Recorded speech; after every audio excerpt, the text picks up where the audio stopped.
Nah, saya mau nanya Pak Paul, bagaimana Pak cara membedakan suara suara dari Tuhan dengan suara hati Pak, suara perasaan? Karena ini kan beda-beda tipis Pak Paul. Mm-mm.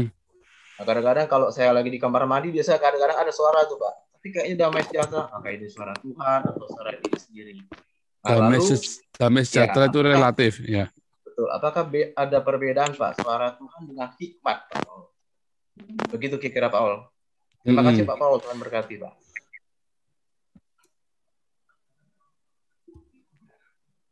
Ini saya mencet apa nih? You cannot move a video while someone. Nah ini kan. Okay. Ya, jadi gini.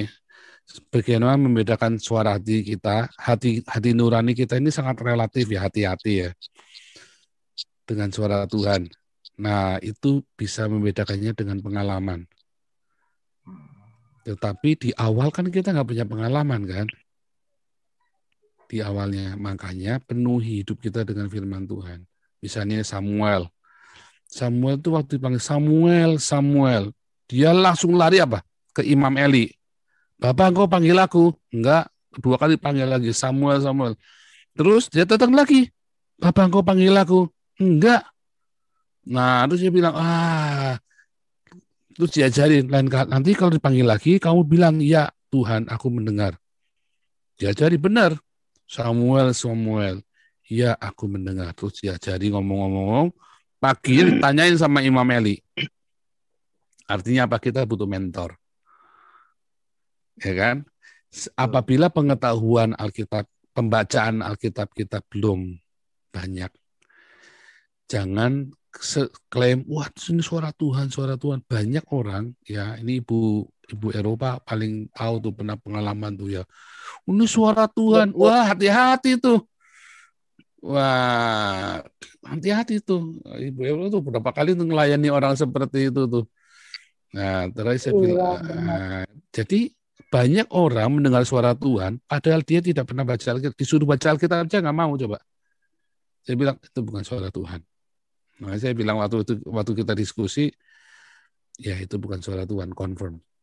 Iya, soalnya baca Alkitab aja nggak mau. Iya, nggak mau, udah selesai dah pokoknya.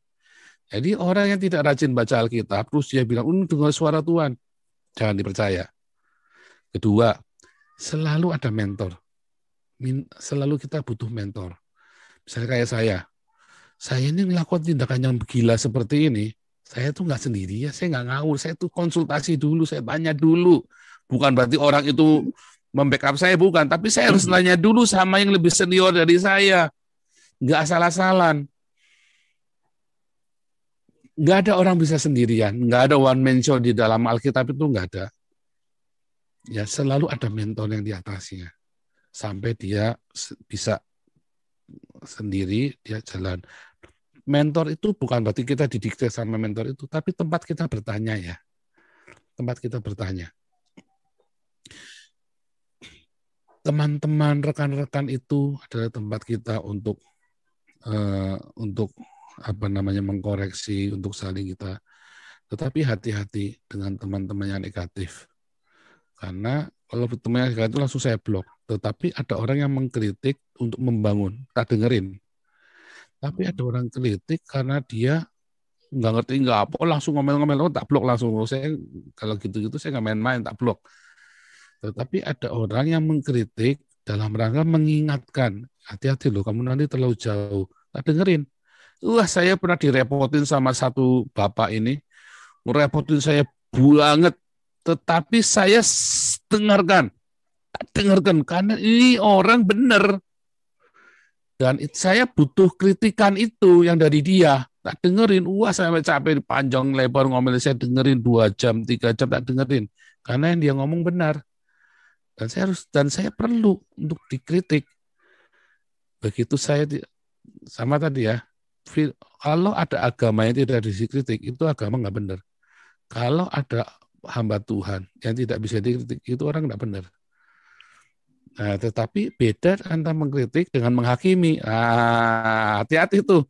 Saya begitu ada orang ini bertobat lo begini lo, langsung tak matiin, langsung tak remove dari blog. Saya blog, bukan saya benci dia, tapi saya lagi nggak butuh yang negatif. Saya lagi nggak butuh yang negatif. Wah, udah maki-maki itu. Hadapi lu dengan jantan, lu dengan begini. Wah, saya lebih jantan dari kamu. Langsung tak remove.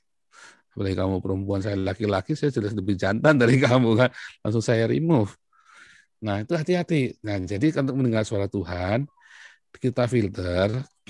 Satu, kita dari firman Tuhan. Jangan sampai suara Tuhan itu bertentangan dengan firman Tuhan yang tertulis. Oh, yang tertulis itu salah. Udah nggak benar dah. Ini orang ini ngomong, nah ini Ibu Eropa tahu tuh. Wah, itu firman Tuhannya salah. Loh, saya nggak kira salah itu bukan dari Tuhan, itu udah jelas itu. Itu udah jelas dari Tuhan. Nah, jadi hati-hati ya teman-teman ya dengan suara Tuhan. Nah, kalau saya lebih prefer suara Tuhan lebih banyak lewat firman Tuhan yang tertulis yang menjadi rema daripada yang artinya audible. Lalu saya juga pernah dengan audible, saya pernah mimpi penglihatan. Tapi kalau hati kita penuh dengan firman Tuhan, maka suara hati nurani kita akan bicara yang itu. Roh Kudus akan mengingatkan, menghibur, mengingatkan, mengajarkan kepada kita. Dari mana? Ya dari logos yang tertulis. Jadi rema. Jadi hati-hati dengan suara Tuhan. Membedakannya caranya apa? Dengan baca firman Tuhan terus. Terus kemudian kita uji terus. Kenapa saya bisa yakin suara Tuhan apa enggak? Saya uji terus. Saya uji terus setiap hari. Dari pengalaman itu, saya tahu mana yang suara Tuhan, mana yang kepenginannya saya sendiri. Karena hati nurani itu bisa dibajak loh ya. Ego kita bisa membajak pikiran dan hati nurani kita. Hati-hati. Dan saya pun sangat hati-hati dengan, apalagi saat-saat seperti ini. Saya sangat berhati-hati. Saya mesti jalan pelan sekali. Kelihatannya coba dong, saya pelan tiap malam, saya doa. Ya, tiap teman-teman, wah saya kalau diskusi sama dengan teman bisa 2-3 jam, teman-teman itu ngasih nasihat saya, ngulitin saya. Tak dengerin. Walaupun saya nggak selalu terima semuanya, tapi harus tak dengerin. Karena di dalam 1000 kata-katanya dia, ada satu yang benar. Dan itu ternyata penting. Yang sisanya itu kadang-kadang hanya karena dia kesel, ya kan? Karena sesuatu, karena apa, tetapi dia datang kepada saya sebagai seorang sahabat yang selalu mendampingi.